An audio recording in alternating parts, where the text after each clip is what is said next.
Bienvenidos a una nueva edición de Entre Dos. Soy Javier Garza Ramos en esta serie de entrevistas y en esta ocasión vamos a platicar del tema de las adicciones. Es un tema del cual hemos estado escuchando mucho, uno de los principales problemas sociales que nos afectan ahorita, no nada más en la comarca lagunera, sino en la sociedad mexicana en general. Y para platicar de eso estamos hoy con Cecilia Martínez, quien es la directora del Centro de Integración Juvenil aquí en Torreón, psicóloga, especialista en adicciones. Cecilia, bienvenida. Hola, Javier, muchas gracias por la invitación. No, hombre, gracias por acompañarnos. Vámonos por partes. Creo que lo más actual o lo más relevante en la coyuntura es una palabra que hemos estado escuchando mucho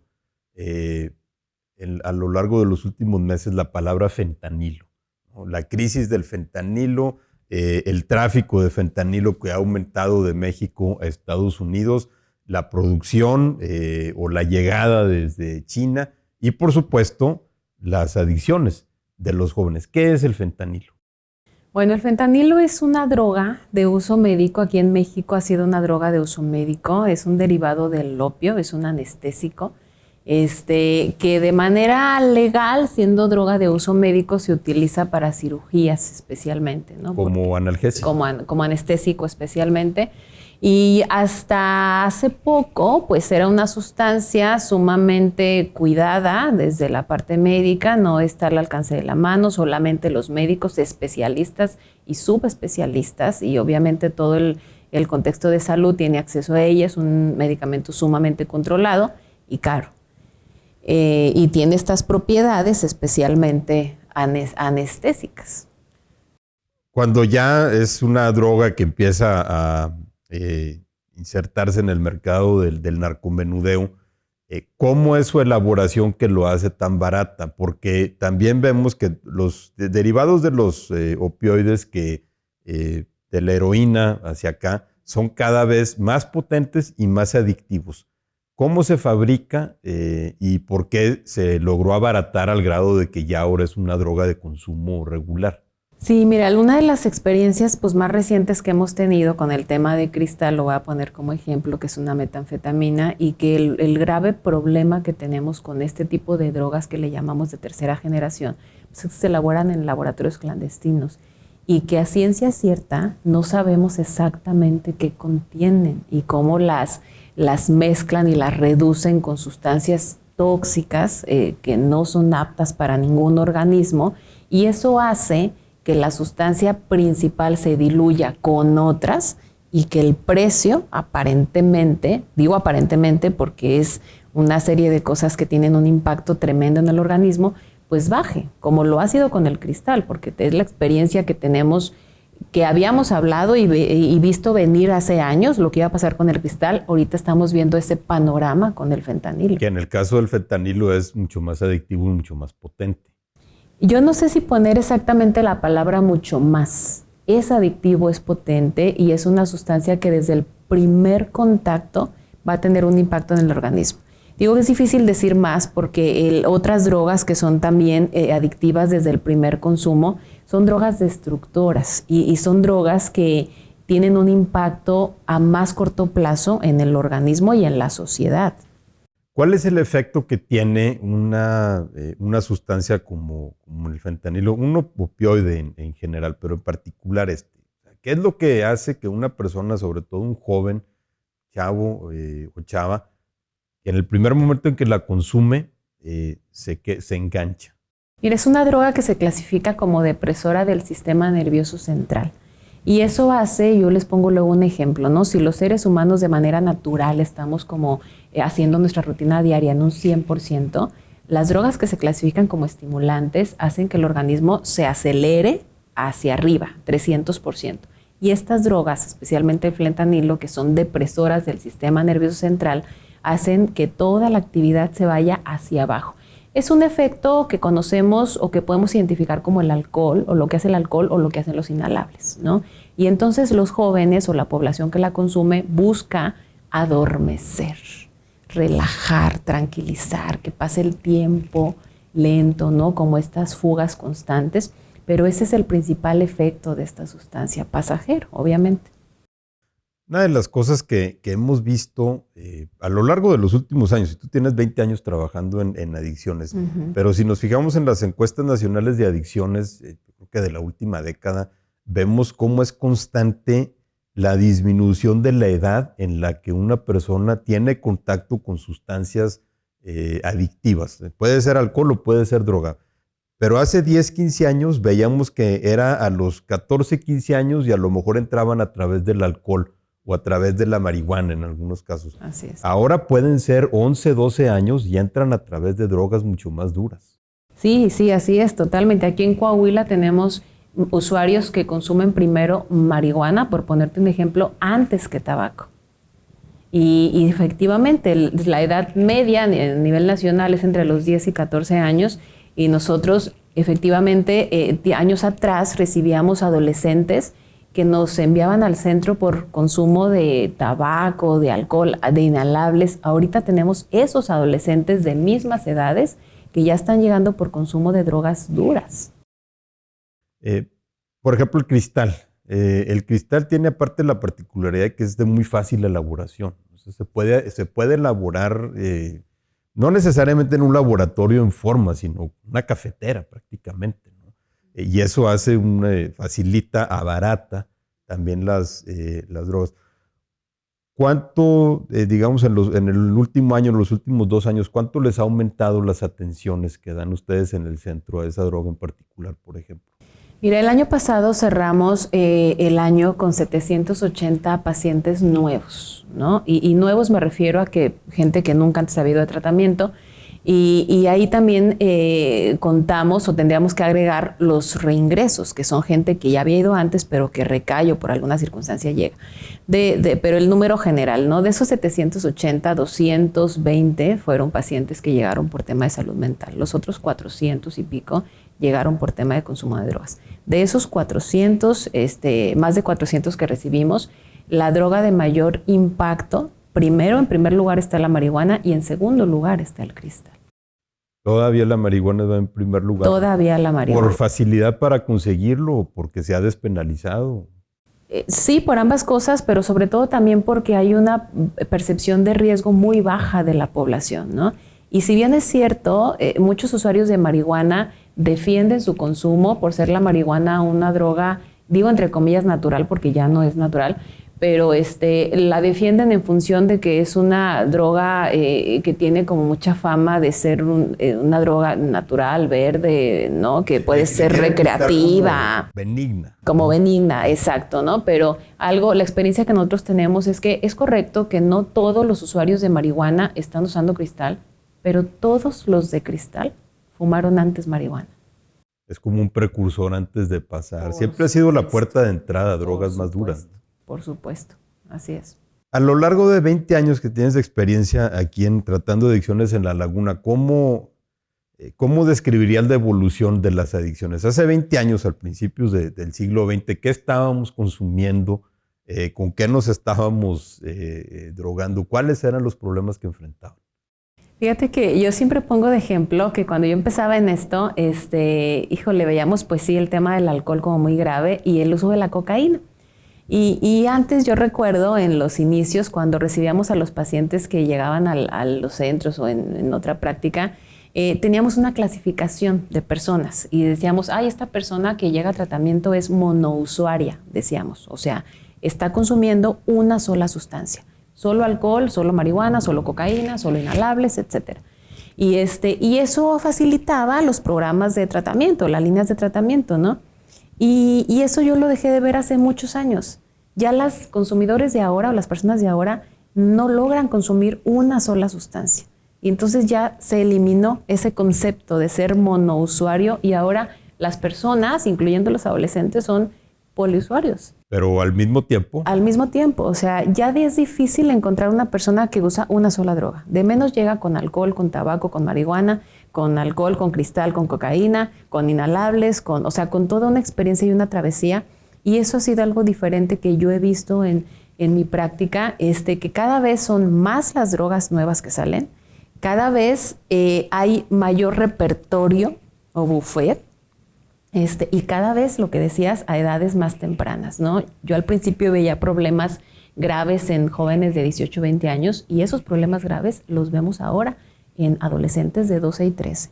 Y que también cada vez, no sé, no le llamaría avances tecnológicos, porque la forma de hacerlos es muy rudimentarios, pero cada vez están encontrando nuevas formas de fabricar nuevos tipos de droga con materiales que pudieran ser cotidianos, ¿no? Sí, sí, sí, y sí influyen las tecnologías de la información, por supuesto, porque antes la gente tenía que salir a buscar en la calle, ¿no? Lejos de casa alguna sustancia, y ahora al contrario, llegan a la casa, o los consumos incluso iniciales de los adolescentes se dan en las casas. Ahora, los factores que empujan a un joven a una adicción, ¿qué era lo que te decían, por ejemplo, hace 20 años cuando tú le preguntas a un joven por qué se drogaba? ¿Qué es lo que te dicen ahora? Mira, hace 20 años había como una también percepción o una clasificación de factores de riesgo, que los teníamos como muy claros, ¿no? Haber sido víctima de violencia, tener un familiar con consumo de adicción, vivir en barrios de riesgo, tener disponibilidad, y había así como puntos muy claves. Y ahorita eso ya no lo podemos decir, porque antes decíamos, ay, pues si fue víctima de violencia o los padres se divorciaron, no hubo un abandono, pues claro, ¿no? Hay riesgo y por supuesto está drogando.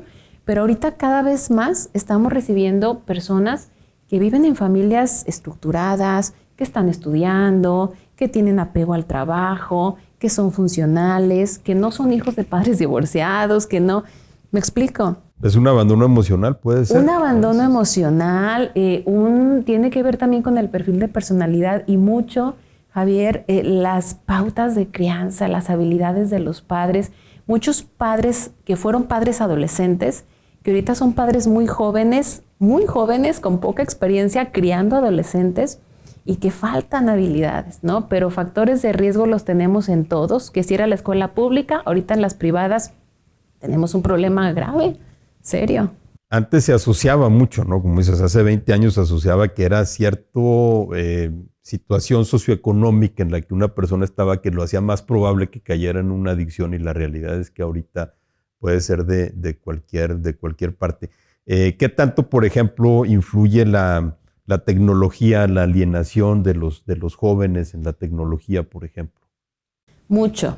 Mucho, las redes sociales y el impacto que tenemos, y también a veces la poca asertividad de la difusión, hay medios de información como tú muy comprometidos que difunden información clara, basada en la evidencia científica, fidedigna, pero otros tantos que no. Y no tenemos control, ¿no? Yo también les pongo mucho en ejemplo la página de Facebook de SIC Torreón, tenemos 4,000 seguidores orgullosamente, pero las páginas que promueven algún consumo de cristal, de marihuana, que hay un montón en Facebook, tienen 30,000. Digo, híjole, ¿cuándo voy a competir con ellos, no? Entonces, claro, y hay una difusión tremenda. Hay una de mis pacientes que me llama mucho la atención, que aprendemos mucho de ellos. Hay una página que se dedica a difundir los efectos de los medicamentos en general, los no controlados que se utilizan mucho los adolescentes, como los jarabes para la tos. Y esa página cada día saca un medicamento nuevo y dice, con este medicamento te vas a sentir así, reto, pruébalo y pon tu comentario. Esos retos, ahora estábamos viendo el reto Clonazepam, en donde salieron jóvenes intoxicados en Nuevo León, en Ciudad de México, en Guanajuato, de tómate un ribotril y el último que se queda dormido, pero aparte se hacen a partir de una total ignorancia, ¿no? O sea, de un joven de no saber que si una pastilla de ribotril puede tumbar a un hombre de 150 kilos, si se toma una pastilla completa, ¿qué es lo que le va a hacer, no? Exacto. Entonces, pues uno de los compromisos que tenemos en la institución justo es esto, difundir información. Si no podemos luchar contra eso bombardeo tan irresponsable de la información, y también la poca supervisión que de los adultos en general, porque están los padres, por supuesto, pero también están los maestros, están los médicos, estamos todos alrededor de la población que más nos necesita, y pues una gran tarea es esa, difundir la información y habilitar a los muchachos. Bueno, tú eres psicóloga, después te hiciste especialista en adicciones. ¿Qué es lo que te llevó a especializarte en adicciones? ¿Y cuáles son los principales retos que te presenta como ser humano acercarte a una persona que esté en una situación así? ¿Cómo generas empatía con una persona que esté en una situación así? Híjole, pues fíjate que en la carrera, en mi formación, luego nuestros maestros nos decían, ¿no? Si alguien quiere ser clínico, dentro de la psicología, que hay muchas especialidades maravillosas, decían, si alguien quiere realmente ser clínico y ejercer esta área, tiene que irse a un cerezo o a trabajar con adicciones. Dijo, ¿no van a haber casos más complejos que esos dos? Entonces yo dije, no, pues ninguna de las dos. Ni cerezo ni adicciones. Dije, yo me voy a ir a otro lado en lo clínico, ¿verdad? Pero bueno, finalmente la circunstancia y amigos queridos que me invitaron a trabajar directamente en el centro y a lo largo de mi formación. Y también yo afirmo, Javier, que todo mexicano tenemos un familiar de hasta 3 generaciones atrás que ha tenido un problema de adicción. Lo puedo casi afirmar y siempre lo pregunto y todo el mundo dice, sí, es cierto, mi abuelo, mi tío, mi bisabuelo, etcétera. Aunque hubiera sido a, ¿cómo se dice? Al tabaco, ¿no? O al alcohol, al tabaco, ¿no? al alcohol. Haber sido alguna exacto, droga, exacto. Entonces yo no soy la excepción. Yo tengo un papá que fue muy resiliente a su historia de vida con familiares muy cercanos de consumo. Y bueno, eso me hizo ser también como más sensible. Entonces 20 años después, y ahora que también tengo mis hijos, mis sobrinos, que conozco mucha gente joven, soy maestra y que veo también gente joven comprometida y queriendo sumar, creo que es un tema que no porque esté ahorita en el centro, pero aunque no esté, nos toca y nos corresponde a todos. ¿Cómo proteger a nuestros hijos si es que la marihuana se llega a legalizar? ¿Cómo los podremos proteger de tener una percepción de riesgo amplia para que puedan decir que no? En general, ¿no? Entonces es un compromiso de todos. ¿Cómo te acercas tú a una persona adicta? Hay momentos en los que te tienes que acercar, hay momentos en donde a lo mejor va a ser imposible conectar con esa persona, pero ¿cómo llegas? Y lo que te decía, ¿cómo generas empatía? Mira, hablando en primera persona, ayer estaba en una empresa y les ponía un ejemplo, ¿no? Si tienes un vecino con cáncer, nunca le dices al vecino, hola vecino canceroso, jamás. Porque eres sensible, porque es una enfermedad, porque al contrario, vecino, ¿qué se le ofrece? ¿Qué le puede ayudar? Y en el tema de adicciones, Javier, nos falta mucha sensibilización. Las personas que consumen no es el marihuano, el crico, el cocainómano, el heroinómano, es una persona que se enganchó con una enfermedad sin desearlo, sin tener la conciencia, y la mejor manera de acercarse es justo eso, tener un trato digno y respetuoso, hablar en primera persona, me estás preocupando, y no señalar, culpabilizar, es que tú, que es lo que suele hacer la sociedad, las empresas, las familias, expulsan, y cuando le dices a alguien, tú me preocupas, te estás haciendo daño, me interesas, desde un maestro, eso salva vidas, te lo puedo asegurar, ¿no? Y cambia, hace un cambio. De ellos, ¿cómo te sobrepones a esa resistencia? Y dices, no, yo estoy bien, no me pasa nada. Sí, la persona que tiene interés o el cuidador necesita la misma ayuda que el que sufre la adicción, la misma. Hay una enfermedad de la mano con la adicción o dependencia que se llama coadicción o codependencia. Y eso también influye en que la persona se recupere o no. Entonces, la mejor manera de ayudar a alguien es pidiendo ayuda para sí mismo y entonces entrenarse para poder tolerar la espera. Hay gente que no está lista para un tratamiento y que hay que aprender a esperar, pero no por eso se tiene que tolerar todo. ¿Cómo fue el impacto en la pandemia? ¿Qué notaron en la pandemia en cuanto a, sé que subieron las atenciones, aumentaron, también las adicciones aumentaron, los casos de depresión, de ansiedad, de tipo de padecimientos emocionales? ¿Cuál fue su experiencia de pandemia? Bueno, te voy a decir 2 lados. La experiencia en el equipo de salud mental que también nos impactó, o sea, las personas que somos, estamos en este ámbito, no somos exentas y también estuvimos vulnerables, ¿no? En general, en el mundo, en las instituciones que estuvimos de la mano. Y eso es algo que luego poca gente sabe, ¿no? El psicólogo se preocupa, sí se preocupa y también le impacta. Entonces, de este lado tuvimos que hacer mucha contención, mucho apoyo para estar bien los equipos de salud y poder dar contención al público. Y del otro lado, pues la gente desarrolló mucho más cuestiones de ansiedad, de depresión. Todo el mundo salimos raspados de alguna manera, con alguna pérdida, con algún conflicto. Los índices de violencia a niñas y mujeres se dispararon, las ideaciones e intentos suicidas también. Entonces, tuvimos que salir avante, ¿no? Y estar dando atenciones desde casa, en línea, telefónicas. Adiós el celular privado. Ya no hay celulares privados, ya los tuvimos que poner al público. Y esa fue la respuesta que tuvimos para que dar. dar, pues, así como atención en cuanto alguien traiga sí, tiempo y real. 24/7, ¿no? Y mucho del equipo de salud en el país, te lo puedo asegurar, ya estamos con esa disposición. Seguimos. ¿Pero qué se sentía? ¿Era zozobra por no saber qué va a pasar? ¿Ansiedad porque no se podían retomar las rutinas anteriores? ¿Qué era lo que pasaba? Sí, pues fue un cambio radical. Lo que iban a ser 40 días se convirtieron en casi 3 años. Entonces, la incertidumbre, el encierro, el que las familias se toparan de frente y convivir 24/7, eso también disparó conflictos muy severos, muy severos. Para unas familias, las que tuvieron mayor recurso, les fue muy bien y sacaron cosas positivas. Para otras tantas fue un sobrevivir. Sí, de hecho vimos en los aumentos constantes de 2021, 2021 y 22 de las denuncias de violencia familiar, mucho derivado de eso.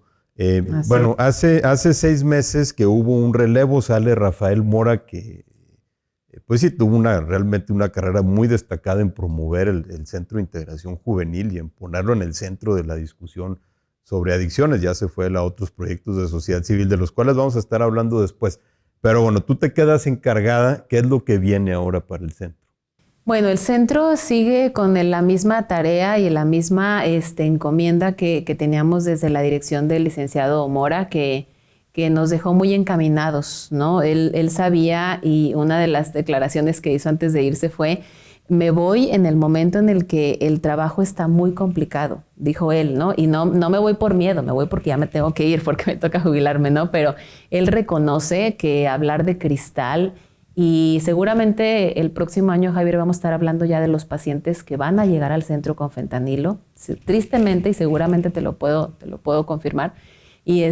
Pero seguimos trabajando con el mismo compromiso, con la misma encomienda. Tenemos metas a cumplir. Este año esperamos atender pues, a más de 100,000 personas en materia de prevención, de tratamiento, que la gente conozca más, que llegue al lugar adecuado para recibir apoyo, no nada más de adicciones, también de salud mental, con familias, padres, en todos los contextos. Hemos tenido acercamiento con médicos, con enfermeras. Las empresas están desesperadas en Torreón por el tema de la mano de obra, el consumo de sustancias, accidentes, deserción, etcétera, rotación de personal, no se diga las escuelas. Entonces, el centro sigue igual de comprometido y más, ¿no? Para poder abarcar la mayor población que podamos.